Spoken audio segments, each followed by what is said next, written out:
ಪಂಚಾಯತ್ ಸಭಾಂಗಣದಲ್ಲಿ ನಡೆದ ಶ್ರೀ ಬುದ್ಧ ಭಗವಾನ್ ಜಯಂತಿಯ ಕಾರ್ಯಕ್ರಮದಲ್ಲಿ ಚಳ್ಳಕೆರೆ ವಿಧಾನಸಭಾ ಕ್ಷೇತ್ರದ ಶಾಸಕರು ಹಾಗೂ ಕರ್ನಾಟಕ ರಾಜ್ಯ ಸಣ್ಣ ಕೈಗಾರಿಕೆಗಳ ಅಭಿವೃದ್ಧಿ ನಿಗಮದ ಅಧ್ಯಕ್ಷರಾದ ಟಿ ರಘುಮೂರ್ತಿರವರು ಪಾಲ್ಗೊಂಡು ಭಾವಚಿತ್ರಕ್ಕೆ ಪುಷ್ಪಾರ್ಚನೆ ಮಾಡಿದ್ದಾರೆ.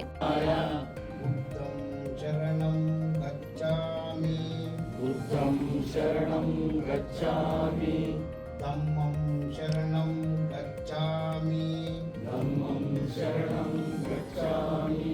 संघं शरणं गच्छामि संघं शरणं गच्छामि बहुजना हिताय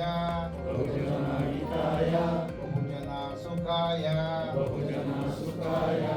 लोकानुकंपाय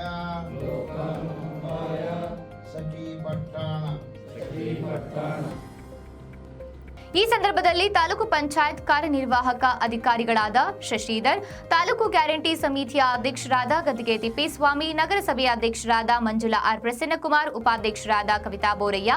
ತಾಲೂಕು ಪಂಚಾಯಿತಿ ಕೆಡಿಪಿ ನಾಮನಿರ್ದೇಶನ ಸದಸ್ಯರಾದ ಬಸವರಾಜ್, ರಮೇಶ್, ಸುರೇಶ್ ಕುಮಾರ್, ಮುಖಂಡರು, ಕಾರ್ಯಕರ್ತರು ಹಾಗೂ ಸಾರ್ವಜನಿಕರು ಉಪಸ್ಥಿತರಿದ್ದರು.